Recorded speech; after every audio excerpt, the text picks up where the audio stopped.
Guys, we are starting a little bit early, waiting for you all to join. We're going to get into Charlie Kirk just because this is what is in the news right now. We're going to talk about um, this. The killer has been caught, and we're going to get into the press conference here really, really shortly. Just give me a moment. Robinson reached out to a family friend who contacted the Washington County Sheriff. Let me just rewind that for a second. I think it's Good morning, ladies and gentlemen. We got him. On the evening of September 11th, a family member of Tyler Robinson reached out to a family friend who contacted the Washington County Sheriff's Office with information that Robinson had confessed to them or implied that he had committed the incident. This information was relayed to the Utah County Sheriff's Office and scene investigators at Utah Valley University. This information was also conveyed to the FBI. Investigators reviewed additional video footage from UVU surveillance and identified Robinson arriving on UVU campus in a gray Dodge Challenger at approximately 8:29 a.m.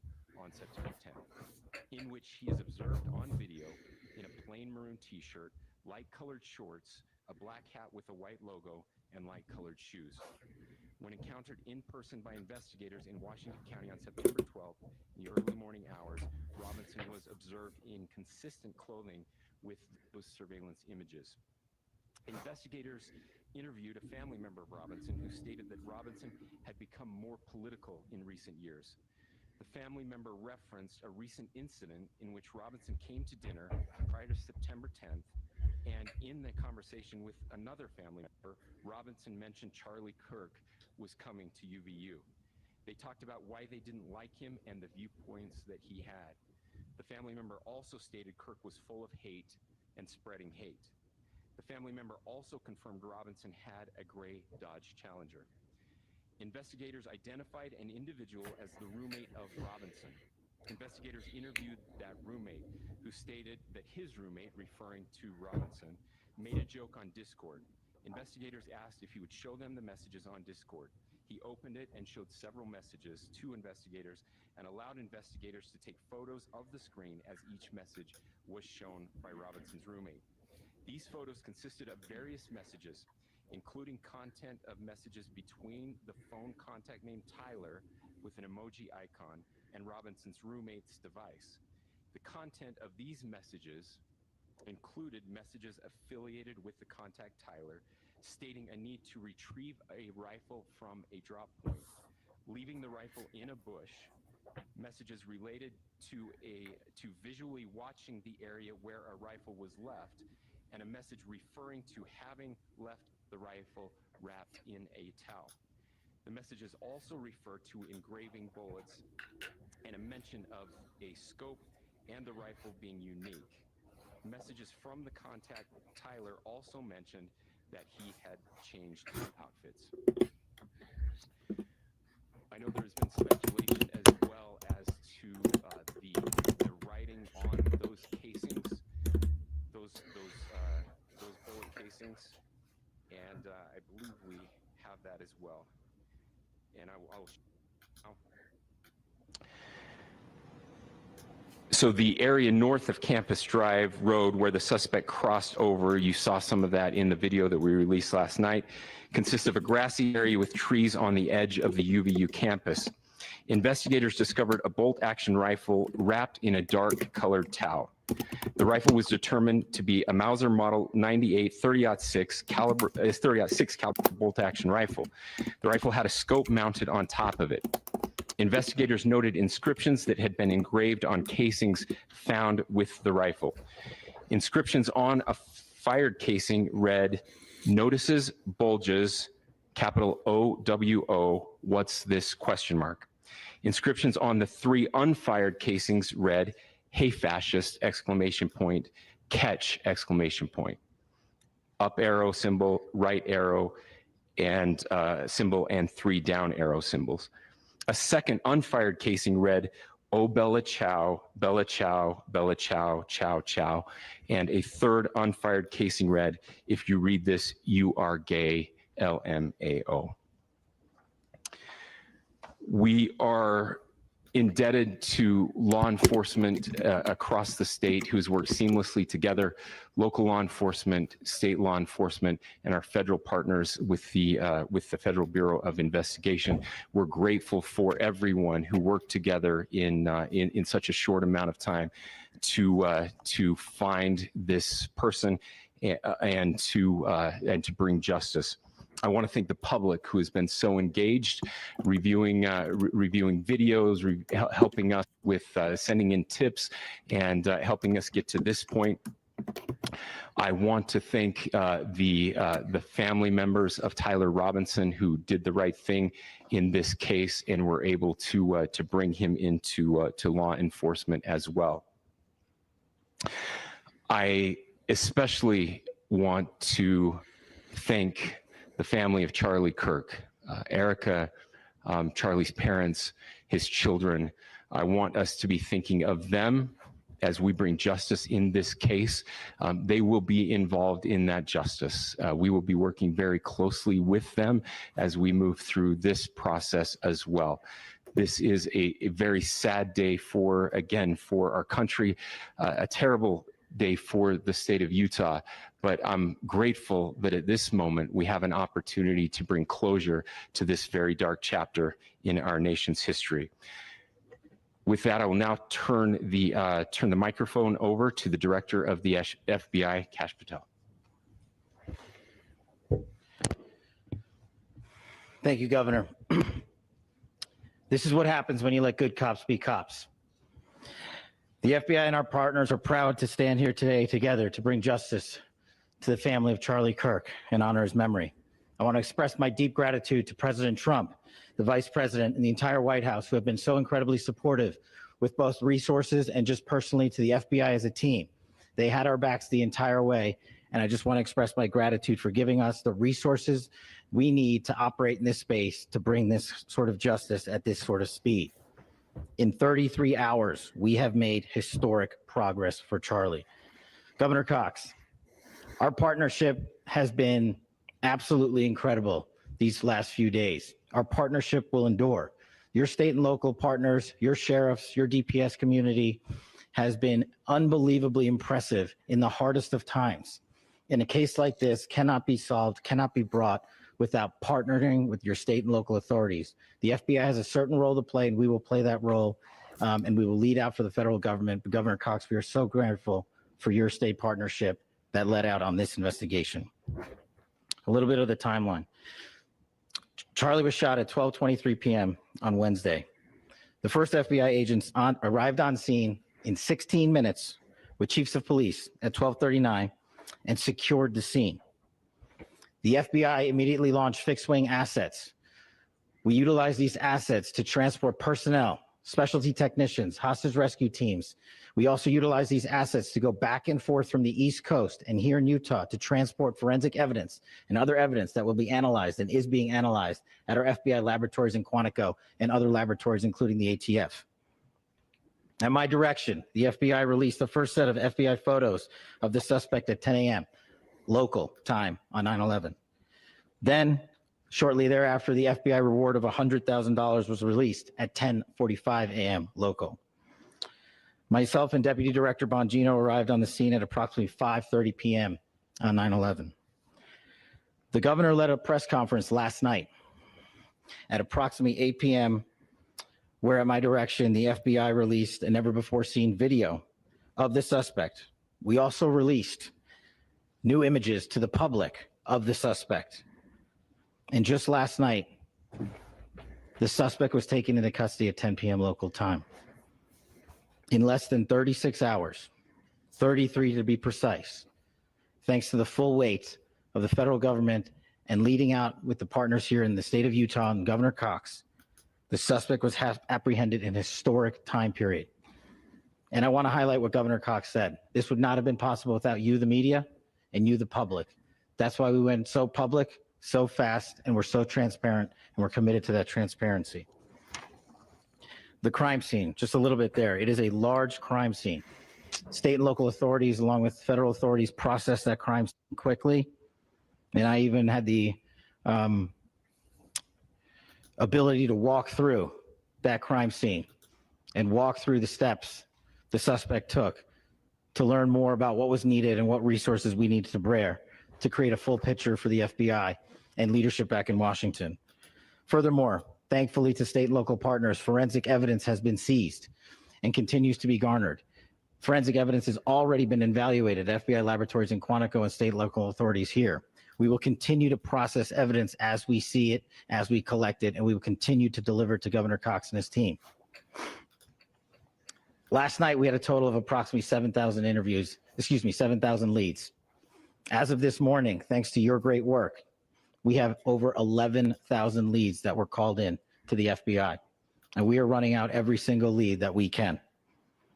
Every one of those leads will be run out. The arrest is a testament to the dedication of good law enforcement being great and partnerships in law enforcement, which I've tried to highlight as my tenure as the director of the FBI. There is no better relationship for law enforcement than the FBI to partner with state and local authorities, and you've seen it here in these last few days.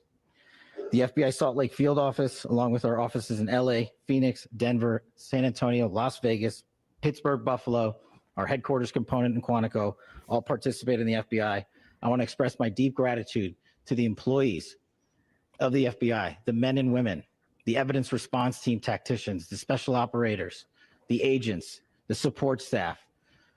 You have done monumental work in historic time when the public, who had a right to demand such an expeditious solving of an investigation, the FBI answered that call diligently, critically important to our nation, and we delivered. And I'm proud to be their leader, and I'm proud to be the director of the FBI.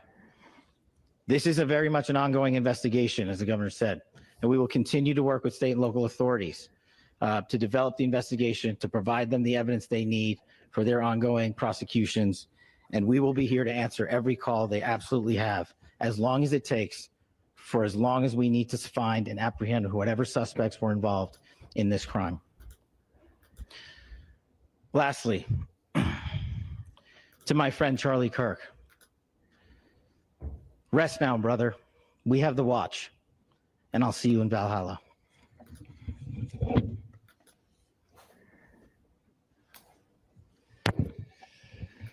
Thank you, and good morning.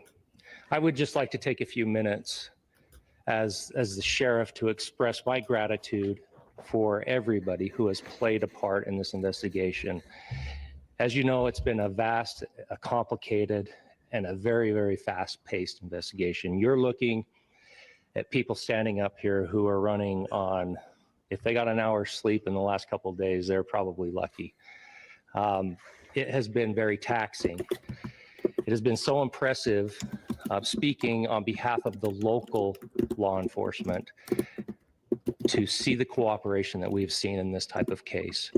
Across the state, sheriffs, chiefs, our state partners have stepped up and have come to the call on anything that we needed. Our county chiefs have been phenomenal. Our Utah County Attorney, Jeff Gray, who's standing up here with us, has been phenomenal in leading us through this investigation.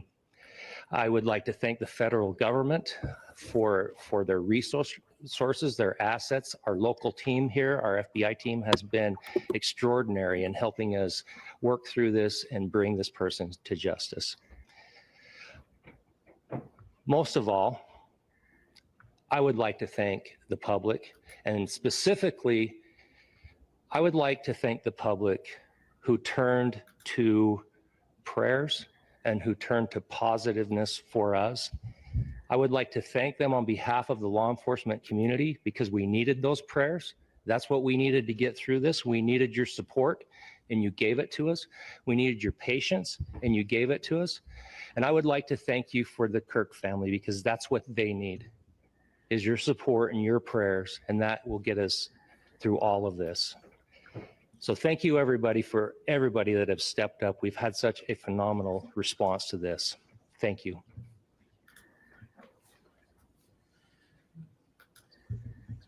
I also want to give a special thanks to the Attorney General and the Department of Justice. Their unwavering support and their commitment to justice is shown true here. And without AG Bondi and Deputy Attorney General Todd Blanche and the resources they brought to bear, we would not have been able to complete our mission. And I just want to say special thanks. It's an honor to be a part of the Department of Justice. Thank you again to our incredible law enforcement team who has worked so hard. Sheriff, I got a solid 90 minutes last night, so I'm probably the most well-rested person up here. Ladies and gentlemen, I get the microphone, so I hope you'll permit me a moment just to share a few more thoughts about where we are and how we got here and maybe a little bit of where we go from here. I don't want to get too preachy, but I think it's important that we, with eyes wide open, understand what's happening in our country today. I've heard people say, well, why are we so invested in this? There's violence happening all across our country. And violence is tragic everywhere, and every life taken is a child of God who deserves our love and respect and dignity. This is certainly about the tragic death, political assassination of Charlie Kirk, but it is also much bigger than an attack on an individual. It is an attack on all of us. It is an attack on the American experiment. It is an attack on our ideals. This cuts to the very foundation of who we are, of who we have been, and who we could be in better times.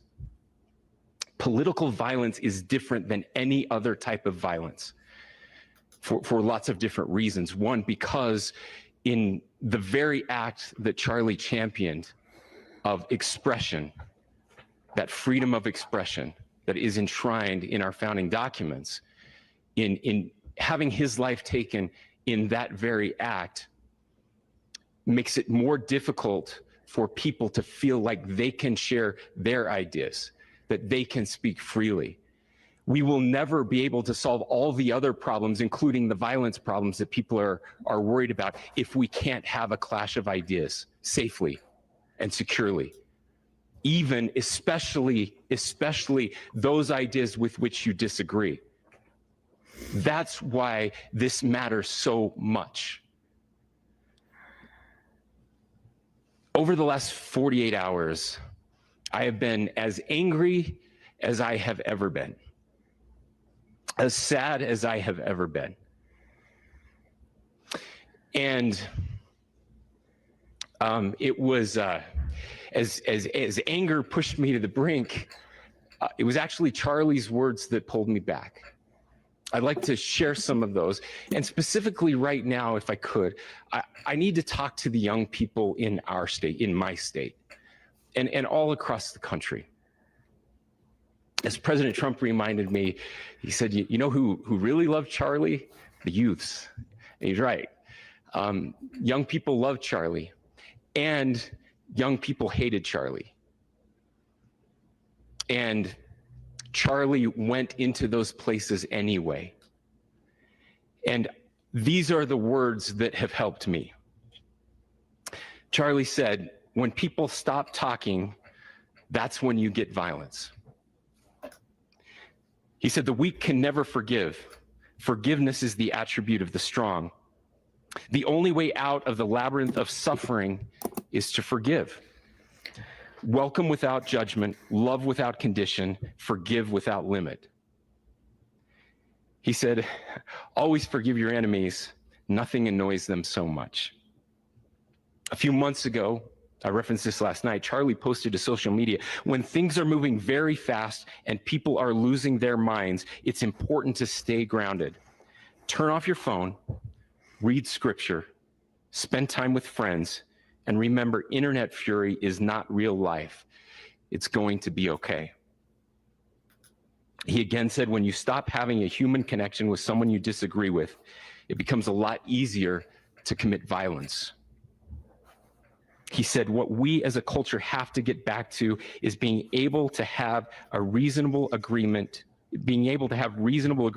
where violence is not an option.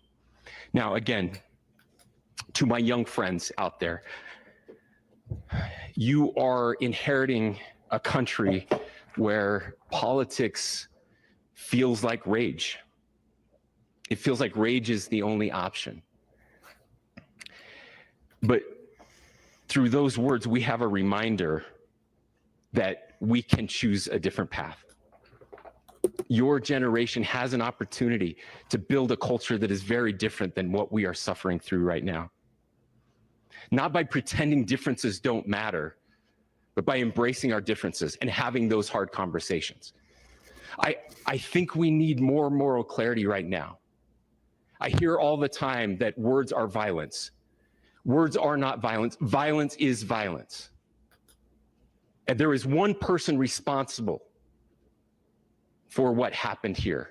And that person is now in custody and will be charged soon and will be held accountable. And yet all of us have an opportunity right now to do something different. I want to thank my fellow Utahns. This bad stuff happens. For 33 hours, I was praying that if this had to happen here, that it wouldn't be one of us, that somebody drove from another state, somebody came from another country. Sadly, that prayer was not answered the way I had hoped for, just because I thought it would make it easier on us if we could just say, I don't know, y'all, but wasn't that kind of weird? He said that if it happened, let it not be one of them. I'm sorry, that's just weird as hell to even say. hey, we don't do that here. And indeed, Utah is a special place. We lead the nation in charitable giving. We lead the nation in service every year. But it did happen here. And it was one of us. But that's kind of a messed up way of thinking. It was one of us. Like, doesn't that kind of speak to the character of the person? Who in the hell says if it has, dear Lord, if it has to happen, don't let it be one of us? That's weird as hell. Like, everything was going good until he said that. Don't let it be one of us. He could have left that part out. But I guess when people open their mouth, they tell about who they really are. I want you to look at how Utahns reacted the last two nights. There was no, and here's my thing. My condolences to his family. And in all honesty, I did not know who this man was. I mean, now that I'm seeing, I remember him. The rhetoric that he was spewing out, right. We live in a world where it's freedom of speech. But if I am, sending hate out my mouth every time I open it, the Bible says you live by the sword, you die by it. Now, you don't necessarily have to be out here committing crimes to be doing stuff that's wrong. This man was saying some really, crazy stuff out his mouth. Now, I'm not saying, that he deserved what he got. But what I'm saying is, when you open up Pandora's box and you are, you're spewing stuff out, you gonna make some crazy person lose it. no rioting. There's no looting. There were no cars set on fire. There's no violence. There were vigils and prayers and people coming together. Right, guys. And we're going to get to that part because, he said in his, news conference, let it not be one of us. I don't know if y'all been over there on TikTok, honey, but they've been threatening. Now, I'm not saying him per se, but MAGA, we're just going to say MAGA, I guess, has been threatening all of the HBCUs, Howard, a list of them. And I'm not sure why everybody is being targeted. Why the Black people get targeted? I mean, the person that did it was not Black. And they have known about this since the shooting. Like, they didn't know who the guy's, like, his name, but they had, you know, pictures and stuff that they knew that it wasn't a Black person, but yet they have been threatening the HBCUs. Together to share the humanity. And that, ladies and gentlemen, I believe is the answer to this. We can return violence with violence. We can return hate with hate. And that's the problem with political violence, is it metastasizes, because we can always point the finger at the other side. And at some point, we have to find an off-ramp, or it's going to get much, much worse. But see, these are choices that we can make. History will dictate if this is a turning point for our country. But every single one of us gets to choose right now if this is a turning point for us. We get to make decisions. We have our agency. And I desperately call on every American, Republican, Democrat, liberal, progressive, conservative, MAGA, all of us to please, please, please follow what Charlie taught me. I'll just conclude with with words I share often from a friend and author, 𝐬𝐿 𝐫𝐷𝐿, who was asked if he was optimistic about our country, and he said, "I'm not optimistic." He said, "I hate optimism." God, that sounds bad. But he said, optimism is a vice. It's this idea that good things are just going to happen. And he said, in the history of the world, good things have never just happened. He says, I'm not optimistic, but I am hopeful. And hope is the virtue that sits between the vices of optimism and pessimism. Hope is the idea that good things are going to happen because we can make them so. I still believe in our country. And I know Charlie Kirk believed in our country. I still believe that there is more good among us than evil. And I still believe that we can change the course of history. I'm hopeful because Americans can make it so. Ladies and gentlemen, we're happy to answer any questions you might have. Governor, please speak to whether the suspect is speaking with authorities and his demeanor, Tyler Robinson, when he turned himself in. I cannot speak to that right now. Governor, how do you interpret his motivation? How do you interpret the engravings on 𝐾𝐨𝐧'𝐭? Well, I will leave that up to you to interpret what those engravings mean. I think the clearest one that says "catch fascist," there's not, and by the way, that's like catch like a ball, catch this. That's I think that speaks for itself. Governor, you indicated that he had been communicating. Talk about this letter of hatred that was expressed. Beyond that, is there anything in review that you discovered that may have radicalized or changed him to prompt him to commit such a horrific? There's nothing more that we can share at this time. Governor, you indicated that you have been communicating with a friend on Discord about the gun. Do you anticipate any more arrests? We do not at this time have any information that would lead to any additional arrests. Do you believe you acted alone? Yes, but the investigation is ongoing. Can you detail it all? Can you detail it all? How he came into custody of police and where he is right now? Yes, so right now, Mr. Robinson has been booked into the Utah County Jail. You heard the president this morning report that he was taken into custody, that his family and a friend helped to deliver him into custody of law enforcement in Washington County. For those of you that don't know where Washington County is, it is the southwesternmost part of the state of Utah. It's about a 3.5 to 4 hour drive from here, where we are right now, and that's where he lived and where they turned him in. Please, I'll go here. I can't share any more than what I've already shared. Yeah.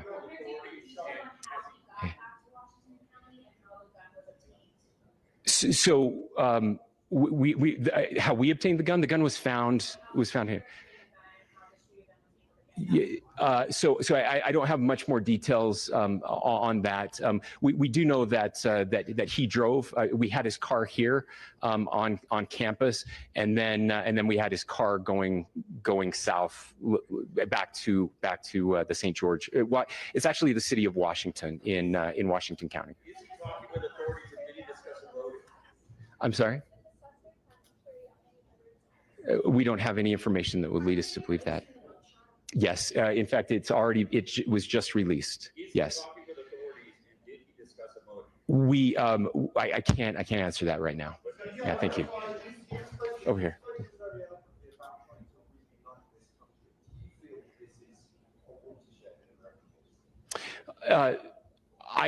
I absolutely believe that this is a watershed in American history. Yes. The question is, what kind of watershed? And Right, y'all. Reading the comments.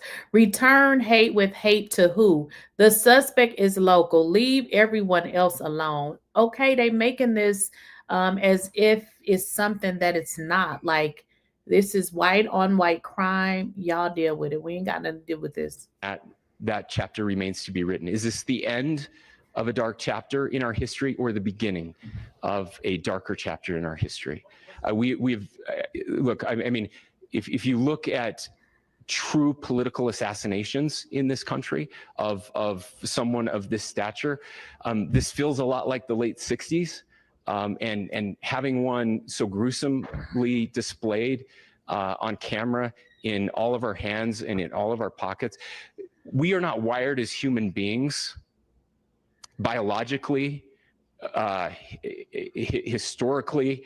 We have not evolved in a way that we are capable of processing those types of violent imagery. And by the way, we've seen another one with a gruesome stabbing very recently that went viral. This is not good for us. It is not good to consume.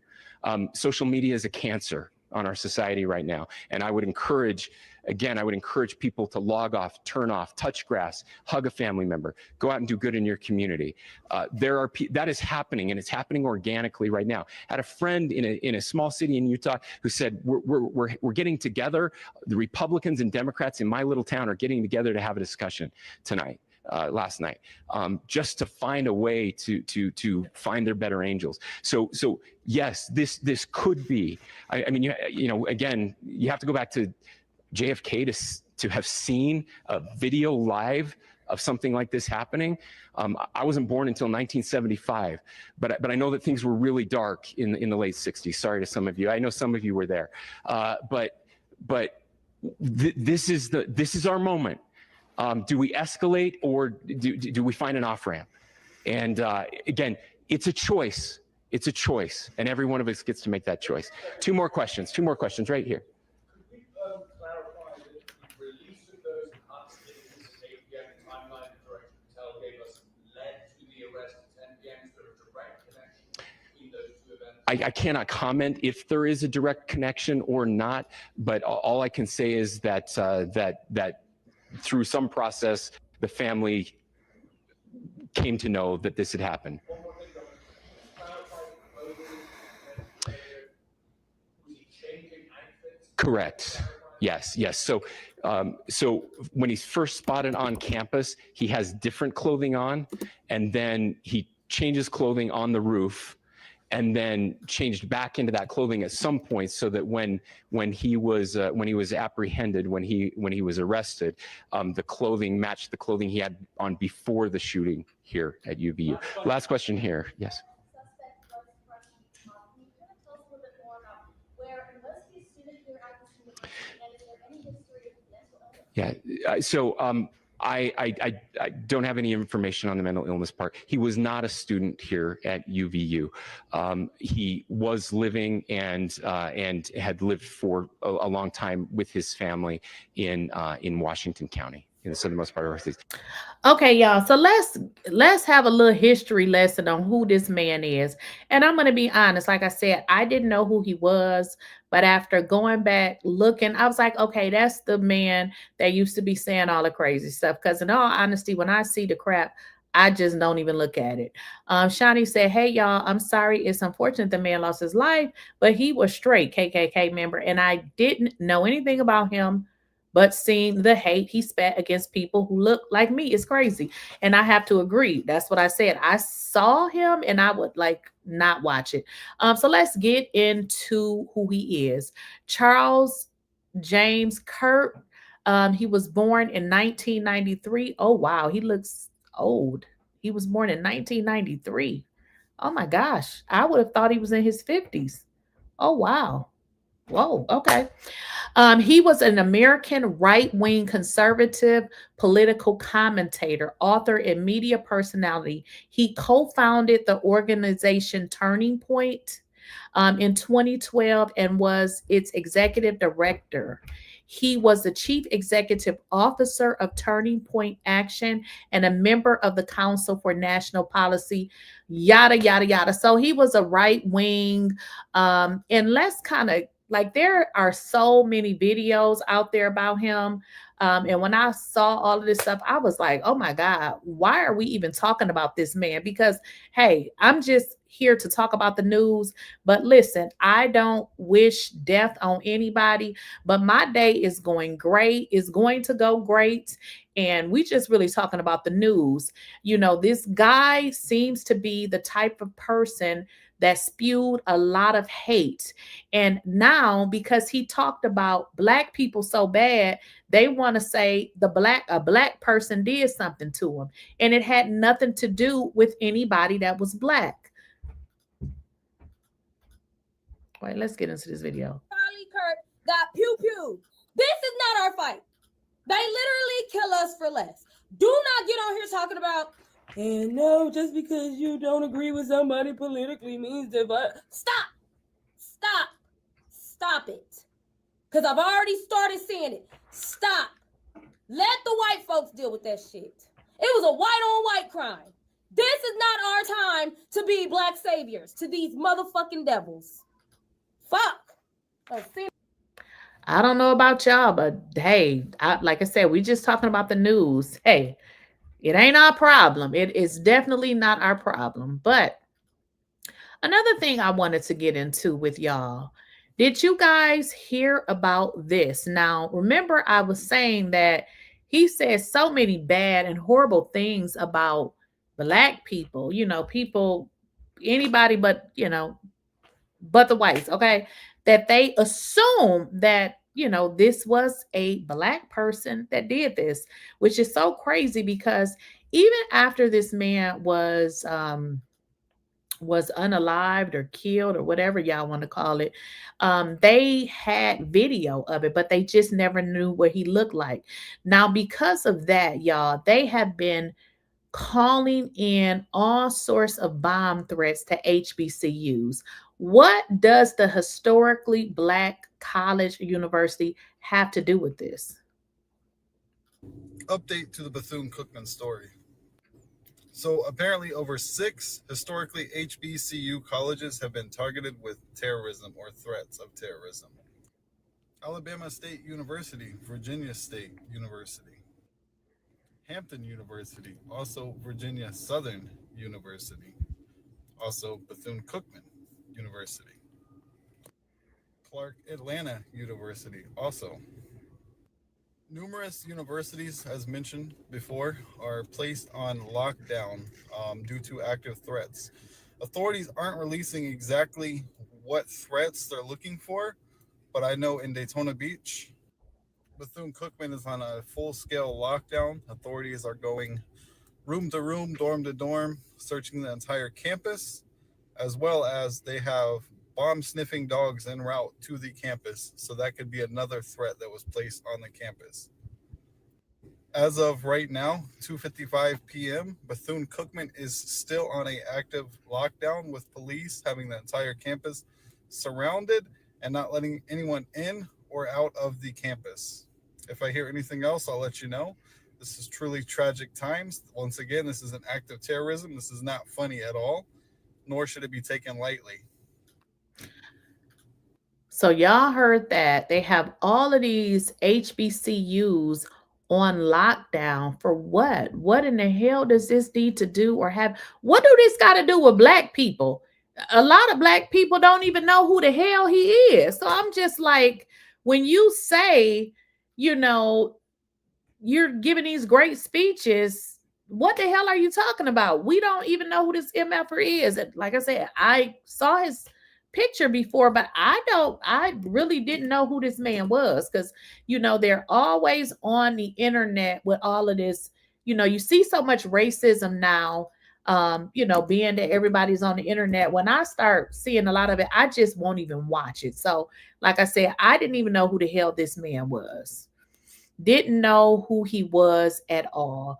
But it seems like he wasn't a nice person. I'm looking for some clips here, because there's a lot of clips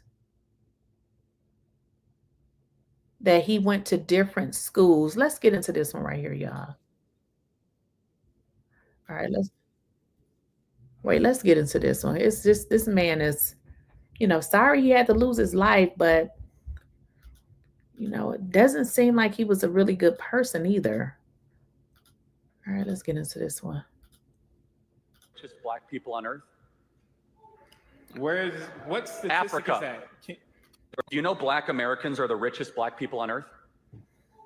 What statistic Africa. is that? Okay, I need you to pull that up like right Fine, now. you can. Black Americans on per capita on average. Can you pull that up? I mean, I'm hosting an event right now. I don't know what to tell you, but Well, anyone can fact check me on this. So you cannot find a black majority country or any country where black people have significant representation where they are as wealthy, because even the poorest people in America are in the top 5%, the top 2% of wealth around the world. And so my whole belief is stop acting like you're a victim and start making better choices. Oh my gosh. Stop acting like a victim and make better choices. Okay, I see what these people talking about. See, stop acting like a victim and make better choices. Like a victim, bro. Respect. This is not a victim mentality. No, it fundamentally is, because white people are not out to get you. There's nothing. There is nothing holding black people back. Let me say that again. There is nothing holding black people back. In fact, the opposite. You can get into colleges with lower test scores. You could say things. Huh? You can get into what college with lower test? You can get into what college with lower test scores? Oh my gosh. Unfortunately, yeah, he seems to be everything that they, said that he was. Unfortunately, now it's white on white crime. Even his own people didn't like him, because this don't have nothing to do with us. I'm having a good Friday. I'm gonna continue to have a great weekend, and my condolences to his family. But this ain't got shit to do with us. What y'all saying in the chat? What are y'all saying in the chat? She said, "What's the link?" I'm about to give it to you. He said, just give me a second. Let me get the link for you, because this ain't got nothing to do with us. This is some BS. Okay, I'm gonna put the link in the chat for you. There you go. If you want to come up, come right on up. Whew, this is too much, honey. They done targeted black people for something some white person did. Whew. Somebody said he looked slow in the eyes. I thought this guy was at least at least 50. This man was born in 1993. That makes him 31 or something. Damn. Definitely wasn't aging gracefully. No aging gracefully here. But I was able to find a bunch of, listen to this one, y'all. Because they, let's get into this one. Because they said that he was saying that people are going to have to be sacrificed, for gun laws. Now, Uncle Charles, I did put the link in there. Do you see it? I did put it in there if you want to click on it. Well, y'all get into this right here. Let's see what he had to say about the gun laws. All right, somebody. Okay, I'm going to bring you. Okay, just 1 second. Just 1 second here. I want to play this clip here where he's talking about gun laws. Thoughts on if we need more gun control in the country or not? I'm very pro protecting America and the citizens that live in it. And so I think that we should have more gun control because there's a lot of school shootings that happen, as we mentioned. And, you know, I just think it would do a lot to protect people. And I think the Second Amendment also qualifies that we should have regulations for guns. I want to know your thoughts on that. Sure. Do you think gun ownership is a right or a privilege? I think it's a right, but it comes with responsibilities. Okay, tell me more. Well, I think that there should be things in place, you know, things like red flag laws and things like that. You know, the AG just approved Mel Gibson to get his gun rights back, even though he had a domestic violence charge. So, you know, I don't think the people that commit these violent crimes should be able to buy guns and things like that. And I think we should have red flag laws in place to make sure that those violent criminals aren't getting guns. And also, you know, putting in place things like a federal registry so that we know, you know, the types of guns that people have. And, you know, it would just essentially be a federal registry that shows these are the guns that this person has, you know, in case a cop has to go on something like a domestic call. What would you say is the ultimate and final purpose of the Second Amendment? I think it's self-defense against a tyrannical government, which we agree. Sure, great. Keep going. Well, but I think within the Second Amendment, it also implies that we have high regulations in the first 4 words. Sort of. Of Well-regulated militia right. actually meant well-armed, but that's a separate issue. But like, well, how do you know? You're interpreting what the founding fathers. Well, put they in. said it in the Federalist Papers, right? So it's not just me, but also in the Heller decision, in the 5-4 decision, that said that gun ownership was a right. This was a hotly debated thing. But do you disagree? Do you like disagree with the idea of like a federal registry like that? Oh, without a doubt. The only reason you'd want to register the guns is if you want to confiscate them. Well, or to make sure that people like officers of the law are protected and know what they're going into. We'll try to make a better argument where the problem of the government knowing where every gun is would then lead itself towards mass confiscation. And I would agree with you, a well-armed citizenry is the greatest protectorate of liberty and freedom in this country. Even though the Army has things like drones and tanks and things like that outarm, you know, citizens that have yes and no. I mean, we've seen it in several instances where at least a citizen, that's a good argument, but I would say a little flawed, where the citizens are able to protect themselves in some ways. It's a much harder population to control. I understand, but so you think a federal registry would infringe on the rights? Potentially. I mean, I think that there's no good argument, I think, other than potential. I ascribe to the government bad motives and bad intentions when it wants to infringe more on these types of freedoms and liberties. Well, I understand. I just personally don't see it as an infringement because, you know, like we just said, and I think we agreed that owning a gun is a right. However, yes. I think it was responsibilities. But also I wanted to ask, is voting a right or is that a privilege?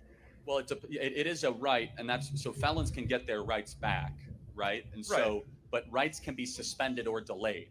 And we both agree with that. So, for example, like somebody in prison doesn't get guns. Right. No, of course. Somebody in prison doesn't have the same free speech rights that you have. Right. But what's the first thing that you have to do if you want to vote in this country? You have to register. So I just had a question on. Okay, so we have a few people here. How are you, Charles and Smart Cookie? I'm good. How are you? I'm doing fine. I just wanted to make a quick comment, ma'am. Sure. They call me Uncle Charles. So I go around to different shows and just give my opinion. Okay. Let me explain something to you. Sure. When your chickens leave your barnyard, be prepared for your chickens to show back up in your barnyard. He thought he was safe amongst his people. Right. But who shot him? A person that looked like him. Exactly. That's who shot him. Right. See, he said that black people are victims. You mean to tell me we victims like the Unabomber? Was those people victims? How about the Oklahoma City bomber? Was those victims? What about Jeffrey Dahmer? Jeffrey Dahmer was eating black brothers and Latino brothers. Nobody had nothing to say. But when he started eating white folks, that's when they had to stop him. This is what I'm talking about. When his chickens came home to roost. You cannot make a statement and say black people are weak-minded when it's more of us, just as many as you. Who gave you? You dropped out of college. Who gave you that job to analyze us in the first place? See, the person that shot you is the person that looked like you because you was comfortable around your people. And look what they did. See, you kill where you live. It's what it is. That's how it goes. Yes. That's how it goes. That's how it goes. Nobody, like I said, people don't leave home and they get killed. They get killed by somebody, black or white. People get killed by anybody. Right. And that's the way it is. And me personally, my condolences to his kids. I feel sorry for his children. Right. Because they don't have their dad. No matter whether he was like that or not. Like I said, when Martin Luther King went out, he said, I have a dream. And then he come right back and said, my dream is an American nightmare Mhm. because he found out that all what he did was for nothing. Mhm. This is what it is. This is what it is. So I'm happy he dead. No, I'm not. I don't wish death on nobody. Right. No one. Because those kids had a daddy. The thing is that when your chicken leave your barnyard, be prepared for them to come back. Mhm. That's And that's right. all I got. That's all I Right. got to say. And I appreciate it. Thank you for coming up. Have a great day. Thank you. And that's right, because everything he put out in the universe circled back to him, which is really crazy because you thought you were safe talking about everybody else, and look what happened to you. Yeah. Hi, Lakeysha. Hey. Hey, so what I wanted to say about this guy is kind of like what you said earlier. I did not know him by name, but once they showed his face, I knew Right. exactly who he was. I remember seeing clips of him, going around on these college tours, challenging people just randomly on the street, saying all of this stuff that was not true and very ignorant. He was Right. going around to those college campuses because he was recruiting. He was recruiting young white males to think like he thinks. That's Yep. my opinion. He was recruiting them to think like he thinks so that they could have more people that felt the way that he felt. There's also a clip going around where he was also talking about these pow pows and how he felt that it was very necessary for pow pow violence or pow pow expiring every year. He said this verbatim. He felt that it was important for so many of those type of expirations to go around. Another thing, our people do not have a history of sniping. That's not something that we Yeah. do. There's only been one time in my lifetime when back in DC, back in the 90s, where the lead boy, the guy and his stepson, they were doing some pow pow and they weren't even FBA. They were actually Jamaican. So we don't have a history of black Right. black on white violence Right. or sniping or Right. all this going into these schools doing these terroristic stuff. That's not our thing. Lastly, what I would like to say about this man is Lillian in the comments said he lived by the pow pow, and guess what? And God sent him right on out of here by it too. By it. I'm happy for his children. They Right. didn't need him as a father. We don't need people like this in our country. And I'm also disgusted with that press conference. That press conference was nothing but Right. hate. Hate. And we could read in between the lines and hear exactly what they were Right. saying when they were Right. saying, "Oh, I just hated so much it was one of us." They weren't Right. talking about the people from DC. Right. That is not Exactly. who they were That's talking about. not who they were talking about. I said, did he really say that? Like, that is just like, who says that? Like, I'm like, you can kind of tell the type of people these are that you would get your tail up there and say, I prayed and asked God, just if it's going to happen, let it not be one of us. And he said it on national TV and he showed his hand, which is something that we as FBA people, we have always known who these people are. No matter, what they do or what they give others, we know how they operate and how they move. And that's all that I want to say. It was just, I wanted to come up here and just express myself. And I'm also angry that his father turned him in, No, I wouldn't have never did that. I would have never done that. My children, I would advise them to do the right thing. But honey, we would have went on the glory, and this would have been a secret that we would have took to our grave. Baby, we would have moved to another country. I ain't finna lie.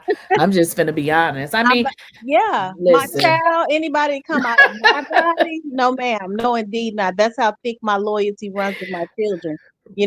I will always teach my children the right thing to do. Right. But I'm never going to pick up a phone call and turn mine in. Right. Because I also think that, so I think this was very different. I think this man was spewing hate and it came back to bite him in his ass. Like, this isn't just, somebody went to a grocery store and somebody just took him out. His mouth, you know what I mean? And then look, did y'all see this video? Now, this is a video that everybody, I think this may be the one that you're talking about. Get into this one right here. Hey, Lakeysha. Hey, I think it's worth. I think it's listen worth to this. I think it's worth to have a cost of, unfortunately, some gun deaths every single year, so that we can Y'all heard that? It's okay Yes, to that have is some the gun video. deaths. That's the video that I'm referring to. And see, and now he had to eat those words. Right. I mean, it's okay. Somebody is gonna have to die, but it's okay because guess what? He didn't never think that it was gonna be him. He didn't think it was gonna be him. Nope. Well, also, he made some disparaging comments about Martin Luther King that I did my research about. And he said that Martin Luther King was awful and the Civil Rights Act of, I believe, 1964, 1965 was bad. And once he said that, I checked out. So all these people on my Instagram, social media that were defending him, talking about he was a father, I said, I'm not having it. I don't give a damn. We play too nice with white people for a Right, we long do. time. And I'm We do. having no mercy when they pass Right, on from right. being stupid. Well, he said George Floyd, that the police having his knee on his neck, that didn't kill him. He was a drug user. Now, this is what this man said about George Floyd. He had children too. So listen, I'm gonna be honest. I feel sorry for his kids, but this ain't in no way gonna impact my damn day. I feel like you live by the sword, you died by the sword. So going out committing actual crimes and you dying, you can be running your mouth and saying stuff and somebody gonna they gonna get enough of it. Now, sorry it happened to you, but it ain't finna impact my day in no way. This they problem. This is Honestly, Well, Lakeysha, white the on nail, white crime. well, the honestly, his nail in the kids and his coffin. wife are in a better position. They don't have to deal with the shame of having him for a father and a husband.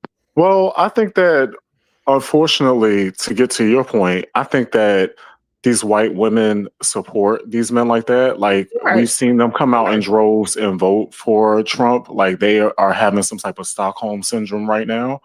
And I honestly think we're thinking from a black or like a more liberal state of mind, but they are like stuck in this crazy mindset too. And also, he was a gun supporter. So, Right. if you're a gun supporter and then you end up getting assassinated, I don't know what to tell you because you're Well, he speaking on the said very thing. in this clip right here, he said that people are gonna have to die. This clip right here. Here, let But me play it. why? Let me play it right fast. Listen to this, y'all. I think it's worth to have a cost of, unfortunately, some gun deaths every single year so that we can have the Second Amendment to protect our other God-given rights. That is a prudent deal. It is rational. I think it's worth it. Okay, so y'all heard him. He said, listen, it's gonna have to be some gun deaths. And yes, you died. So I bet you somewhere in hell, playing this in your mind because you said this. See, what he means by this is, the black folks, yep, y'all gonna die. It's okay, but it ain't just the black folks that's dying here. Why are they treating him like he's some type of martyr? Why are they giving him awards and things that they haven't given to people that have fought in wars? And that is Why Well, are they flying the flags at half staff for this man? let me tell you something. They did a panel in this one of the biggest forums for Europe, and let me tell you, the Europeans are sick of white Americans too. They said, "Let me get a moment of silence." They all started rumbling on the tables, and they all started screaming, and it was like they were trolling him. You know what I'm saying? So I was having this discussion yesterday with some of my followers on my social media about how white Americans are just very delusional. Like, I was talking about, these are the same people that talked about manifest destiny, how it was their God-given right to take over indigenous land. But whenever anything happens to them, everybody's supposed to have compassion for them. When it's us doing it, it's black on black crime. The person who is held as a suspect is white, but nobody's screaming white on white crime. So No. they have a double standard when it comes down to everything. And now I've gotten to a point where I troll them at every single opportunity because I'm not here for it no more. Oh, They me are too. blatantly racist, and these Yes. people are running around with American flags. And I'm like, you guys got to be careful with this type of narrative that you're putting out there. And you know what's so frustrating too? When you see black people, I have to hurry up and get off of their pages because sometimes I write some stuff and delete it because they are so freaking embarrassing the way they carry on and kiss up to these white folks that don't give a damn. Your child could get pew pew, and they wouldn't give a damn. And you Right. running around here doing videos about this man, like, I Yeah, like mean, Dr. Umar Johnson, it wasn't white people contributing to his Marcus Garvey, Frederick Douglass schools. The nerve of him to now start cooning because he, didn't get what he wanted. He can't get anything else about the black community. Well, I think he's a special case because we just know how the internet operates. Once you do anything or you're like a public figure, the internet can turn on you very quick. So when his school wasn't up and operating and he wasn't doing what he needed to do, plus he had that expose about his child that I think he wasn't taking care of, or somebody who claimed they were his like he was the father or something like that. He just turned on the black community. So I think you have to understand he is just a little on some other wave. But I've been on my Malcolm X stuff. Like, I don't care. I've been trolling them and talking about them all day because we've had people that have been pow that were public figures like Martin Luther King, Malcolm X, lots of other people. It's time they start experiencing it so they can see the ramifications of the stuff that they put out there and see that they are not. And the funny thing about it is there are a lot of white liberals that are tired of their ish too. So I'm excited.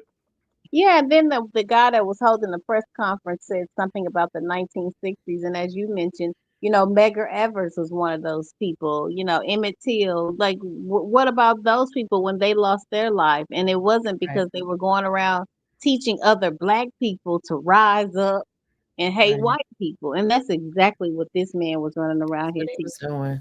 There's a video where he said black women don't have a brain. I just brought up. So he just did a I saw lot that of- he was talking about Nicki Minaj or something. He said she was a bad role model for black women. He was a troll. She's not anybody's role model though. She's knowing what, her job. She's nobody's role model. I mean, if you like Nicki and but that woman is doing a job. They're She is an entertainer. Right. Yeah. And like Malcolm X said, our entertainers are not our leaders. Right. But to get to your point, the smart cookie, there was an actual program. I was reading this while I was away. There was a program called COINTELPRO by the CIA that went after all these black leaders. So now that they are coming home, the chickens are coming home to roost, I do not care. You're going to see more white extremists, being taken away. Trump is almost 80 years old. I'm hoping that he passes on. And a lot is going to go down. But, evil always has something that's going to come against it. You know what I'm saying? And like I said, you have a lot of white liberal.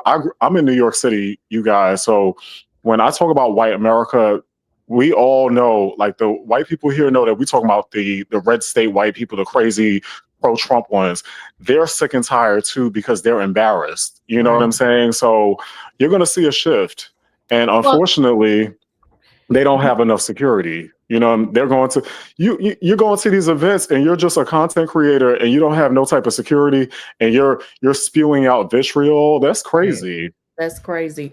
And even like you said, a lot of those people that supported Trump, they are slowly leaving. Marjorie Taylor Greene, her big mouth tail, she done left because she said, oh, wait a minute, this is not what I thought.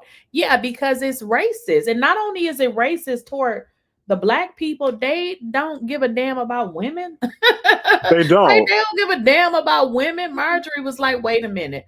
I see there's a difference in how they treat women. Well, Trump, they say he allegedly cheated on all his wives and, these, so it's well, remember who Trump was when he said, grab him by the PUS. Well, on top of that, remember Omarosa exposed them in the situation room where she actually snuck a phone in there and she was going to do that tell-all book. So remember when white women were attacking her saying that, oh, why would you bring a cell phone in the situation room? She got them right on together. Y'all could say many things about Omarosa, but she's a smart cookie. She said, I have evidence because if I didn't have it, you guys would be saying that I'm a liar. Right. And they would. So everybody thinks that they have a seat at the table until they turn on you. And that's why I laugh at people like Amber Rose and Ray J and all these people. They are hee and ha-ha and with you while you're wearing your Make America Great Again hat as a black person, but then when you leave the room, they're calling you all types of N-words. It's no secret. Yeah. Have y'all seen any videos of any white people dividing themselves from this guy and saying that this guy, what he did was wrong? Or what I he see a lot of, from my timeline, because I lived in Hawaii where a lot of military people, a lot of them are super quiet. And I think a lot of them are super quiet because they don't know what to say. It's secondhand embarrassment. Like Lakeysha was saying, you're seeing a shift. I have been unapologetic because I've seen a singer go, they shared a video. His family went on the news or something like that, and the news were like commemorating him or something like that. I was like, this is a joke. And then you had people that I was following. The strange part is I lived abroad, so you have people around the world talking about this. They are trying to come from but it's not right. And I'm like, you guys do not understand. This man was promoting violence and guns. He was promoting, it's not like we're talking about Mother Teresa or somebody who was about peace or who was just explaining his views and just keeping it on his views. He was attacking people. I was like, if you guys do not live here, just keep your mouth shut. Because you look dumb and stupid entertaining and defending someone who would want you dead. And there was gay people defending. It was a mess. What? That's all I gotta say. Defending him? In other countries, there's some men calling themselves gay conservatives, which is extremely confusing. I just think you said it's extremely confusing. Yeah. That's an oxymoron. I just can't do it. But it's just like the white women who are Republicans too. It's like they think they got a seat at the table, and then when somebody R-words you, and then you need an abortion or you need some type of reproductive surgery, and your ass lives in Texas or Georgia or something, we told you so. So that's where I'm at. I'm like, I'm sick of them. I've been airing them out. I've been unapologetic. Unfollow me. Do what you got to do. I don't care. Right. And it's just typical that they want Black people to be so sympathetic. Listen, again, like I said, unfortunately, his children don't have a father, but you think about, his wife that's married to him. Girl, you knew what this man was doing. Oh, but it was okay because it wasn't affecting you and your family, but it affects it now, So it's like, well, hey. I think from her end, the money was rolling in, and she was just jumping on board with that, and she didn't really think of the risk assessment. And I'm like, in America, I say this all the time. A lot of people have told me I should have gotten to political science because of my views, but if you become a really big figure, you have a target on your head, whether you're on the right or the left. We saw what happened to Martin Luther King. We saw what happened to Malcolm X. A lot of different people. So he should have known this. You know what I'm saying? Like, snipers are not a new thing, So I just think she was ignorant. And I can't really extend sympathy to her family because what if her family thought the same way as him? Right. I mean, listen, that is pretty typical that's what they normally do. So it's like them people don't give a damn about us. They think we trash. And you want me to conjure up some damn sympathy? I mean, I hate that it happened, but my day's still gonna be good. Yes, indeed. Lakeysha, you were telling the truth. And even during COVID, this is the strangest thing that happened. They found a Black man lynched in a tree in a park in New York. That does not happen in New York. You know what I'm saying? So in this modern day age, let me tell you guys, I am not with them in any front, because at the end of the day, they look at us like animals. And I made a dissertation on my little IG post yesterday. I was like, if you ask people around the world about American culture, what is it? There is no such thing as American culture. There's Europeans, Africans, and indigenous people here. And everything that everybody looks around the world to is Black culture. That's all what people care about. With y'all have stole stuff from people. Y'all have taken people out of here. Y'all have stolen people's land, manifest destiny, and you guys enslave people. Now that you have Trump in office, the whole world is seeing America as a joke. The whole world is laughing at us and like, oh my God, we thought they were a first world country. European Union right now, they are looking at us like a big joke. And I think it's all white America's fault, and they are reaping what they sow. Right. They Yeah. will never see us as equals. You know, they will never look at Never. us. This country will never be that melting pot as long as we No. have people like him going around teaching others. Right. Because, you know, hate is something that's taught. But that's it for me, Lakeysha. I want to thank you as usual for Okay. bringing me up. And also, I want to thank you for having a variety of topics. I love this. I'm And trying to do better. I'm going to get down there. I'm going to get down in Yeah. the comments. Okay. Thank you so much. All right. See you later. What up, Kyle? Oh, what's up? What's up? How you doing, Lakeysha? I'm doing good. So no, I wasn't really going to talk about this, but I talk about a lot of the reality TV, which is okay. But I said I need to start doing a little bit more because sometimes it does get a little boring with the reality TV. And honestly, I like the reality TV, but one thing I don't like, y'all, is recaps. I don't really like recaps. So I really only like to talk about the reality TV when it's something big to talk about. So I said I need to get more into the mainstream news per se. So I was like, okay, let's just talk about this guy, which I said I didn't really know very much about him, but now that I'm looking, I'm like, okay, that was his ass. Okay, I remember him now. But yeah, they said he has some very, very, controversial things to say about, George Floyd. And this is kind of, how he created his, his brand. So, I mean, it is. So which reality show was he on? He was on The Bachelor or something? No, I'm not saying he was on a reality show. Oh, it was Was a he? separate person. Okay. Yeah. I don't know. Yeah. If he was, I wouldn't be able to tell you. Like I said, I didn't know very much about this guy until recently, so I don't know much about him at all. Just wanted to, jump on here and kind of talk about the topic. But I know I had went to TikTok, and we see a few of our occasionally crazy, Black people, and on YouTube. And I'm just like, it was some people. I said, now I hope this is just content. Y'all over here crying. Are y'all serious? Was this your cousin, your brother, your this man? Like, yeah. And I don't want to bring up another YouTuber, but he put it a little good. He was just like, we don't care, Funky, because he was just like, this man, he went in on him yesterday. I saw it. I was like, he has his little ups and downs, but I was with him on that because I was just like, when a person is blatant, like we all have our own views, right?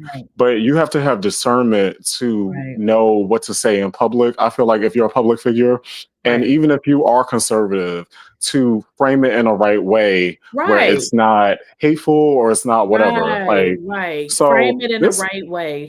This man on the screen, he didn't give a damn. He I think he was a troll, and his wife.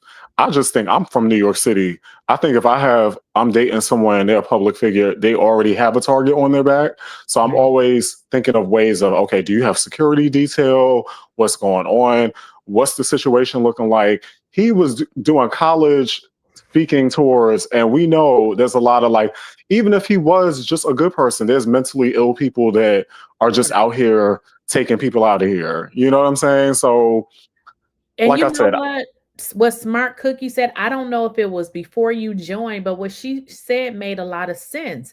I think he was going around to these colleges to try to recruit people, to try to get them to think like him. Because I didn't even think about it until she said it. Because think about it. Why is he always going to these colleges? Like, what is the purpose? What are you doing? Well, he's going to have a bad time with that because Gen Z actually, they're having an issue with the country altogether because they can't even afford, the cost of living. So nothing that Trump's administration is doing is going to help them. And I don't know if you saw this. You could look this up. The Gen Z, and this is why I got to give them their props because, us millennials, we was a little bit of the old school and the new school. But the millennials in Nepal overthrew and burned down their government due to corruption. So you're seeing a wave of a lot of countries around the world. They have riots in Paris right now. I think Serbia and a few other countries. A lot of people are tired because they're like, we're tired of the 1%, and these people not paying taxes, the Jeff Bezos and, the Elon Musk, people like that. People in other countries are like, hey, we can't even survive. Like, y'all are just going to have to get the hell out of here. And we had something similar on January 6th, but they did it for all the wrong reasons, as we all know. They were stupid enough to think that Trump was rigged when everybody knew that his election was rigged back in, 2016. He was a sore loser, so they went and tried to incite stuff. But like I said, back to what I was saying, there's a lot of stuff going on around the world where you're seeing massive shifts. And I think even white people are tired. Oh yeah, absolutely. Absolutely. Because we are Americans. Like we live here because we are supposed to be a free country. Like it seems like Trump is trying to, first of all, it seems like he's trying to start a race war. Yeah. It seems like he's trying to, do that. And also it seems like he wants to be some kind of damn dictator. Well, this is America. People move here to America to be free. We don't want he needs to take his ass over there with Putin. This Right. is not the country for that. But And I now- believe he's trying to start a race war because he did I don't remember exactly when, but he had made a statement, and this is actually true. If there is a war, guess what, y'all? I don't know if y'all know this, but if there's a war, y'all know they can say, okay, we're not voting for president, right? So they're saying that he is going to possibly try to do that because he don't want to get his funky ass out of the White House. So they're trying to predict that he's going to try to do that because he really wants to sit there and not leave. I saw something about that, but Lakeysha, you need to watch this guy. He's brilliant. I just discovered him yesterday. His name is Mehdi Hassan. He was just on the Breakfast Club, and he is this Indian guy, but he's from the UK, and he takes on like all these conservatives. And he was going in about how that can't really happen. Trump is what he's trying to do is he's trying to go around the Constitution in a lot of different ways, and he's trying to create his own rules. So I was just like, when we're looking at our country as a whole, it's disorganized because if he's doing things and there's no recourse, and I said this from his last election, I said this when I had a Facebook account, I said Trump is the living example of when you are a white man, you can just get away with anything.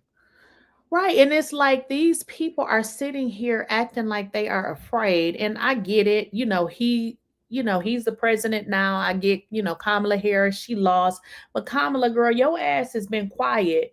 Stay quiet. You come out with a statement talking about we don't condone violence. I wanted to cuss her the fuck out. Girl, shut your ass up. We don't need you to tell us we don't condone violence. You've been quiet this whole time. We don't need you to stay quiet. You ain't got nothing to do with this. So Well, it's that's just like, that's the argument that a lot of people have against the Democratic Party. The Democratic Party, the reason why there are defeats with them is that they keep trying to play too nice with the Republicans, or they try to take the higher road. And now we're seeing with the Republicans, no, you got to stand up to them. We need more Nancy Pelosi's. We need more Maxine Waters. We need more Ocasio-Cortez's. We need people that are going to stand up. But I also think about the Democratic Party, unfortunately, and I'm saying this as a Democrat. We're having a controversy here, even in New York, with this guy named what's his name? Richie. Let me look up his name. I'm sorry. He's the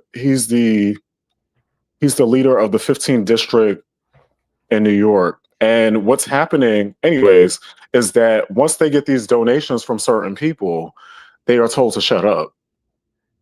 So they come in very radical. They come in with the right frame of thinking. And then once they get a seat at the table, like as we saw with Hillary Clinton, she did not want to release those transcripts.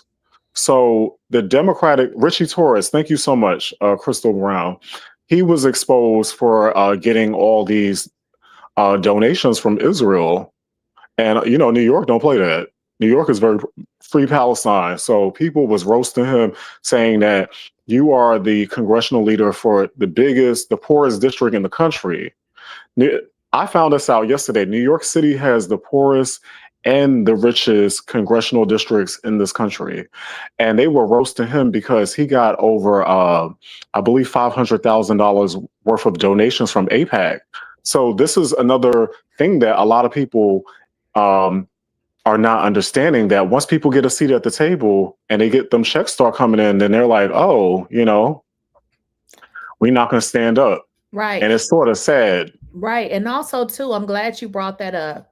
There is, and I'm going to probably have to go look that up. Did y'all know that YouTubers on YouTube, the ones with the larger platforms, I mean, you got some that have close to 1 million or a little bit over 1 million. Some of those people have been paid by the Trump administration. Did y'all know that? They got paid a lot of money, a lot of money. I gotta go. I should go look. That's what I should do. I think I'm gonna go research that. Yeah, but there are a host of YouTubers, and guess what? They're not all white, but some of them are black, where they come on and they're constant.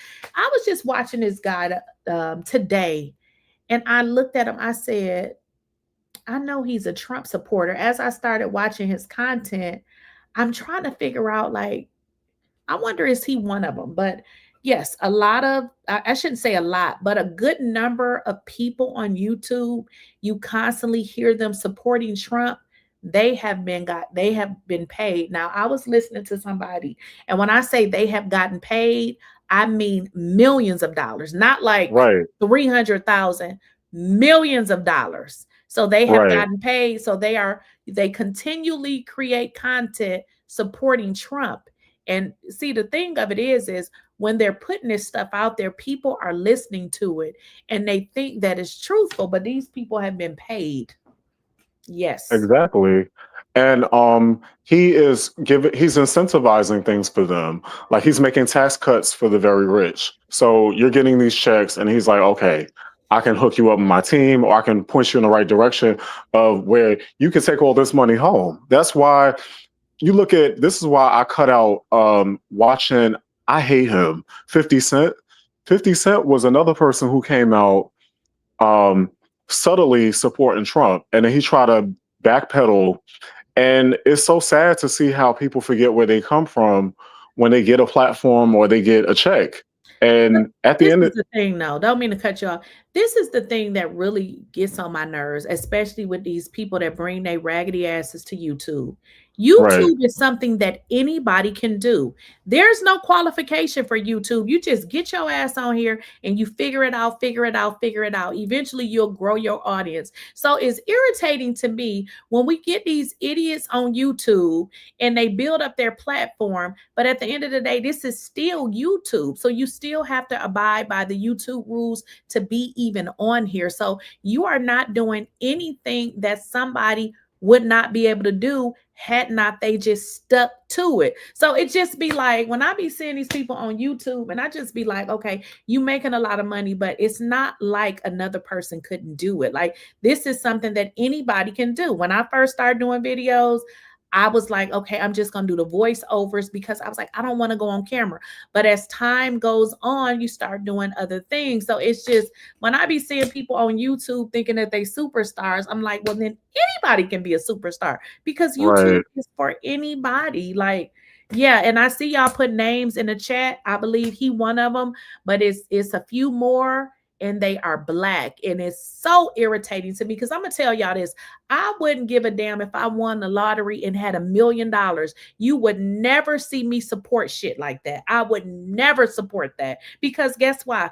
I know where I came from. I know where my family still is. And I have ties to the shit that I got ties for. So there would be no amount of money that you could give me to make me flip-flop and be like, oh, I don't know what that is. I know exactly what the hell that is because I lived it. You know what I mean? So I don't understand that. Well, Lakeysha, we also have to talk about a conversation that I think is very important as a Black man. And I want your views on this too. What about Chrisette Michelle when she did that performance for Donald Trump, how she was blacklisted by everybody, but people still F with Nelly, Snoop, and 50 Cent and all these other people. So I'm trying to find out why our community has this selective outrage towards who we pick and choose. We're gonna like cancel. This is why I don't really have I have a Twitter account that's like a burner Twitter account just to see videos. But these people will take stuff that you said from 2010 and witch hunt and roast you and stuff like that. And I get it, because some people said some really egregious things. But I just think it's crazy how I like how Janelle Monáe held she held Nelly accountable when she was roasting him in that freestyle. Did you see that? I don't think I saw it. You got to look that up. Janelle Monáe was freestyling to "It's Getting Hot in Here" in front of Nelly and roasted the shit out of him. And it was funny as hell. But we pick and choose who we want to back down from. And I think it's crazy how Black men are given carte blanche when they become Trump supporters. And I get it. Y'all want to get a little tax cuts, but you guys come from the hood. Like, I don't understand that. I could never, coming from the Bronx. Here's my deal. I don't believe, like, people can be Democrat and Republican, be what you want.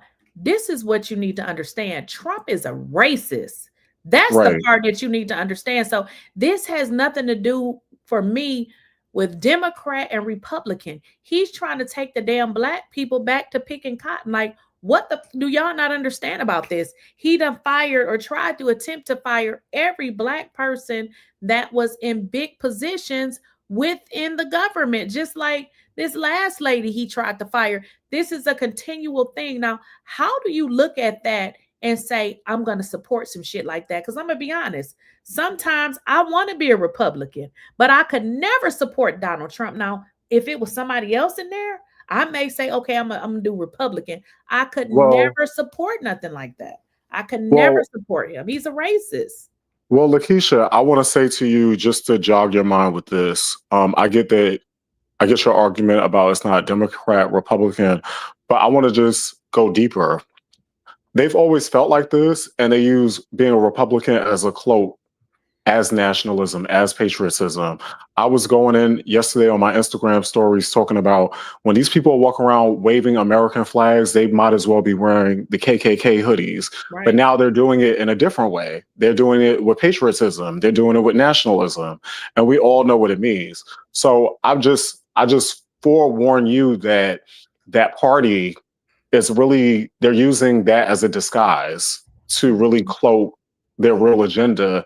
And I'm not saying one party is better than the other. I don't think that we should have a two-party system personally, but this is what they're just saying conservative, but conservative is now I'm racist, right? If that makes sense. Exactly. That's exactly what it is. And a lot of times when you ask people on the right, what is their real reasons for being conservative, they cannot tell you an answer unless they're rich. And a lot of times, even the rich won't even tell you that it's for tax cuts.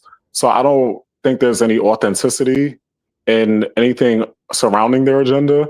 And I call them out because I'm thankful I live in New York City, where it's super liberal and people call them out too. Even white people call them out. Right. But it's a hot mess. And they really want us to go back to when things were in segregation. Right. Now, Queen of Reed says, just because you're a political party affiliation doesn't mean you have to agree with everyone in that party. And I agree. But where the thing with Donald Trump, for me, it's not a whether I agree or disagree, because for me, he is a racist. So because I feel this man is a racist, there's nothing, like, for me, he's a no. Now, if I felt like Donald Trump wasn't a racist, then what you're saying would apply, because guess what? You are not going to agree with everything any political party say. But if I feel like you're a racist, now I feel like everything you do is going to be against certain people. And that is what I feel about Donald Trump. So for me with Donald Trump, he don't like Black folks. And that's just how I feel about him. So therefore, I just couldn't do it if I wanted to. And to Queen of Reeds, I want to address that really quickly. I think that this conservative movement now, towards what Lakeysha is saying, it's really promoting racism and nationalism.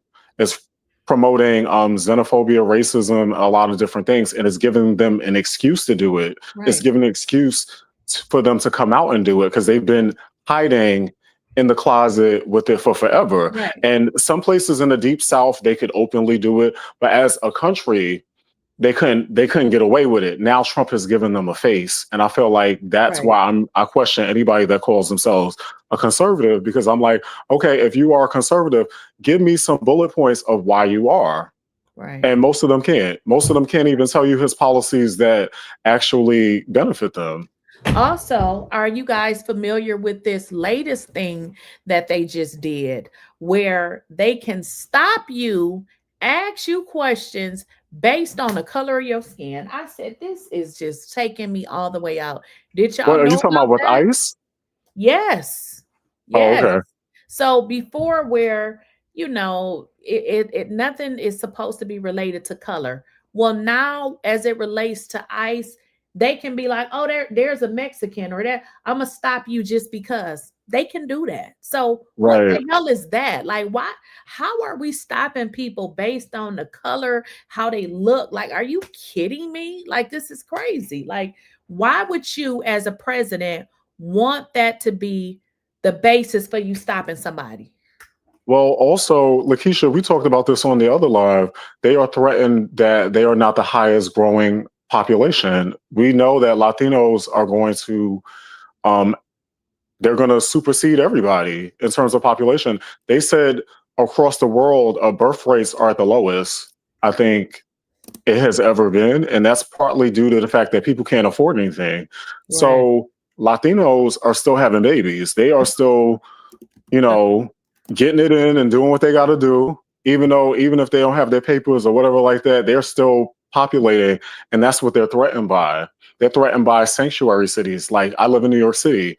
This was a city for a long time that protected them. But we saw what Eric Adams, I don't know if you're familiar with him. Eric Adams was our mayor, and then he got caught up in that fraud case. Then he started chummy with Trump to get out of that. So we see a lot of corruption that is basically here in this country. And if you align yourself with him, you can do whatever and you can get pardoned. Like that white guy, I think that's supposed to be getting out of jail for doing that tax thing, him and his wife. Okay. You know who I'm talking about? You know who I'm talking about, Lakeysha? I don't, but I want to share y'all this video right here. So also too, is important to understand that things are going to the Supreme Court. Y'all know that those people on the Supreme Court are all buddies, with Trump. I know we have Yeah. is it Ketanji? I think she was a Biden, or was she Biden, or was she Obama appointee? I don't remember, but this new rule that has went to the Supreme Court, it is pretty much allowing these people to be racist. Y'all, let's get into this video right here. This week, the U.S. Supreme Court issued a decision that clears the way for racial profiling during immigration raids and sweeps. Now we could see the Trump administration rapidly expand the racially discriminatory ICE practices that we've already seen terrorizing families, workplaces, and communities around the country. Thanks to the Supreme Court, these raids are now more likely to sweep in U.S. citizens and people with lawful status. So what was the decision and what did it say? Well, in a 6-3 vote in the case known as Vázquez-Perdomo v. Nome, the Supreme Court granted an emergency request from the Trump administration to temporarily halt a Los Angeles judge's order limiting the use of so-called roving patrols. These patrols had been snatching people off of California streets and questioning them based on how they look, what language they speak, what work they do, or even where they happen to be. Both the Los Angeles Federal Court and the Ninth Circuit Court of Appeals had ruled that these actions amounted to illegal racial profiling. But on Monday, the Supreme Court issued a brief, unsigned order that overturned those decisions for now. This gives immigration agents a green light to once again stop anyone that they guess to be here illegally, even if a central reason for the stop was race. This endorses ICE and Border Patrol targeting any Latino they observe in Los Angeles, speaking Spanish or working in a low-income job, and then demanding their papers. Justice Sotomayor, one of the 3 justices who dissented, raised a clear alarm in her dissent. She warned that the decision risks turning Latinos into second-class citizens. In her words, we should not have to live in a country where the government can seize anyone who looks Latino, speaks Spanish, and appears to work a low-wage job. Rather than stand idly by while our constitutional freedoms are lost, I dissent. Now, crucially, this order is not a final ruling, but it does strongly signal that the Supreme Court will not uphold strict constitutional limits on the authority of immigration agents to stop and question people that they suspect to be immigrants. As the Trump administration ramps up immigration raids in other cities like Chicago, we can expect federal agents to be emboldened by this decision. Concerns that U.S. citizens and lawfully present immigrants may be stopped and questioned on the basis of race is already leading people to avoid public events like the upcoming Mexican Independence Day celebrations in Chicago. With ICE being given the green light to once again target Latinos, it is more important now than ever that Americans stand up, make their voices heard, and send the message that this is not the country that we want to be. Y'all heard it, so, they can stop you. And, well, y'all, I'm about to end this here. Y'all got any more? What y'all putting in the chat? I was going to say I agree with you. We saw this coming, and I think it's crazy that the Latinos for Trump voted for this. Right. But I think it would be funny if people, I think New York would do something like this. We would intentionally start speaking Spanish and then sue the government on purpose for actually locking up actual citizens or people born here. So I think you got to fight back at them with very strategic tactics. And also, who I love, who I was going to bring up earlier, Lakeysha, Gavin Newsom, how he was fighting back against Trump. Yeah. I like him. Yeah, I like him because so what I've learned too, and I learned this from watching him, Trump, the shit that Trump is doing, all you got to do is reverse it on him. They said Trump was going crazy. Gavin was trolling his ass, doing everything. And guess what? It helped his following because everybody is running to, see who he is, because I was like, right. Newsom. Oh, I like him. So he was trolling the hell out of Trump. But the difference to him and Trump is the shit he was saying was true. Trump just makes up stuff. Like, he lies. Yeah. This guy was presenting hard facts. And he goes straight to Twitter, unlike any other president, without getting clearances or finding out if it's true or not. Like when he was cursing out the news when he found out that Israel and Iran didn't really come to a ceasefire. That was hilarious as hell. And you know who else is good too? Nancy Pelosi. I miss her. Remember when she told him he could not have the State of Senate address because he shut down the government, and she told him it would be a security breach if the government was shut down. So he had to reopen the government, and he was embarrassed. I don't remember that. I don't. It was funny as hell. Nancy Pelosi used to find any loophole to counter him with, and it was hilarious. So she made him reopen the government, and it was hilarious. So I don't remember, but thank you for joining here. Definitely. It's always a good time talking with you. All right. See you later. See y'all later.